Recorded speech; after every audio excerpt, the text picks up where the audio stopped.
बच्चों, मैं आपको आज बताना चाहती हूँ 12th क्लास की हिंदी कोर का चैप्टर है कविता के बहाने से।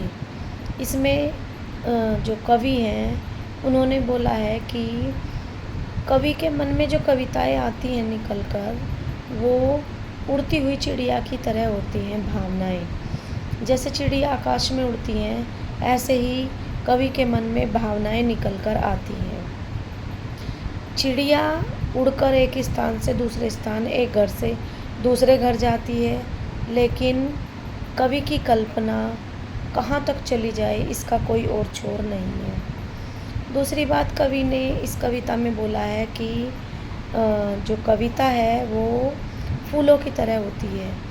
फूल तो खुशबू बखेरते हैं, खिलते हैं, मुरझा जाते हैं, ख़त्म हो जाते हैं, लेकिन कवि की कविता कभी मुरझाती नहीं है। वो हमेशा जितनी पढ़ी जाएगी उतनी ही सुंदर खिलती जाएगी। इसलिए कवि की कल्पना जिससे कविता लिखी गई है वो कभी फूल की तरह मुरझाती नहीं है। तीसरा, इसमें कवि ने कविता को बताया है बच्चों के खेल कूद के उत्साह जैसी। जिस तरह से बच्चे खेलते हैं, एक घर से दूसरे घर, दूसरे घर से तीसरे घर, वो किसी में भेदभाव नहीं करते। हालांकि आज के ज़माने में ये माहौल नहीं रह गया है, लेकिन पहले बच्चों के लिए दरवाजे घरों के खुले रहते थे और वो कहाँ खेलते थे, कहाँ जाते थे, कोई उन्हें मना नहीं करता था और वो एक रिश्ता बनाते थे समाज में।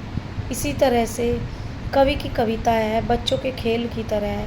कल्पनाएँ उठती हैं और वो लिखी जाती हैं, फिर वो कविता पढ़ी जाती है और वो समाज में एक रिश्ता बनाती हैं और दूसरों को अच्छी राह दिखाती हैं। इसलिए कविताएं बच्चों के खेल के जैसी होती हैं। ये चैप्टर था आपका कविता के बहाने से। Thank you.